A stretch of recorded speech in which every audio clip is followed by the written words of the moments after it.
જો તમારે કામ જ નથી કરવા તો સરપંચ બનો છો શું કામ? આ વિડીયો સાંભળો. એમાં એક જાગૃત યુવાન ગામના સરપંચને પૂછવા જાય છે કે તમે ગ્રામ સભા ક્યારે કરશો? ગ્રામ સભા નથી યોજવાની, તમારા નિયમમાં નથી આવતી. હું કોઈ મારો બાપ નથી, જવા દે.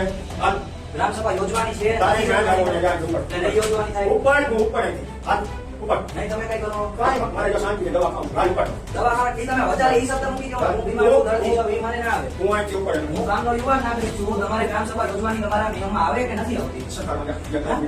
તમને યોજો. ના જાવ ને જા તું જવાબ દીધો ઉપર અહીંથી. તમે એમ કરી તમારી રીતે તમે કઈ નહીં કરો. જા. પેલી વાત તો આવા હિંમતવાન અને નિડરતાથી સવાલ કરી શકે એવા યુવાનની દરેક ગામને અને આ દેશને ખૂબ જરૂર છે, એટલે એને દબાવવાનો પ્રયત્ન ના કરતા. અને બીજું, ગામના દરેક નાગરિકને જવાબ દેવા માટે તમે બંધાયેલા છો, એટલે જવાબ તો દેવો પડશે. અને જવાબ દેવામાં જો તમારું અભિમાન વચ્ચે આવતું હોય તો સરપંચની ખુરશી મૂકી દેવી જોઈએ. ગ્રામ સભા નથી કરવી એનો મતલબ એમ થાય છે કે તમને ગામના કામ કરવામાં રસ જ નથી. તો પછી તમે સરપંચ બન્યા શું કામ? 7 પેઢીનું ભેગું કરવા કે પછી ગામમાં રોપ ઝાડવા? આવા નીડર યુવાન માટે વિડીયોને એક રીપોસ્ટ કરજો અને સરપંચ સામે શું પગલાં લેવા જોઈએ એ કમેન્ટ કરજો.